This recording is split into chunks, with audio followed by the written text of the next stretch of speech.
Pirma mūsų tema yra pats gamtinis ūkininkavimas ir jo skirtumai nuo tradicinio ūkininkavimo. Nu ir svarbiausia, kodėl? Kodėl dabar mes imam ir sugalvojam, kad reikia daryti, kažkaip reikia daryti kitaip. Ne? Mes turim, sakykime, Lietuvoje šiuo atveju ir visam pasaulyje, turim tokią situaciją, kad žemės ūkis patys suprantat, ką padarys. Dabartinis esantis, ne? Patys suprantat. Ir vargu, ar mes šitą procesą galim kaip nors sustabdyti. Greičiausiai, kad ne. Bus užnuodyti vandenys, bus užnuodyta žemė, bus užnuodytas visas maistas. Žodžiu, turėsim, ką turėsim, nelabai galim pasipriešinti tam reikalui. Neišgelbėsim pasaulio, neišgelbėsim valstybės, tas viskas yra aišku. Galim kažkiek tai išgelbėti save. Yra toks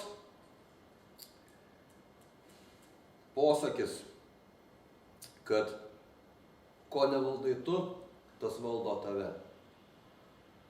Jeigu mes gyvensim savo aruose ar hektaruose, auginsim švarų maistą, tvarkingai elgsimės su žeme, sveiki būsim ir laimingi, sveiki ir laimingi būsim labai neilgai. Kadangi aplink mus didės visą laiką cheminė tarša ir taip toliau, alinamos bus žemės ir mus vieną kartą vis tiek suvalgys.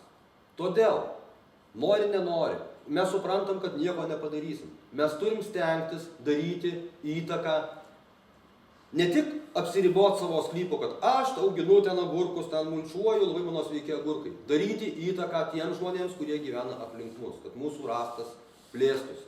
Kuo daugiau bus mūsų, kuo aplinkui mus gyvens žmonių, kurie į žemę nepila trąšų, kurie nepila pesticidų, kur teka švarios upės, kur gyvena gyvūnai laukiniai, kur yra nenaikinami, žodžiu, neišnuodijami, tuo mes patys geriau gyvename. Jeigu mes taip nepadarysim, bus viskas.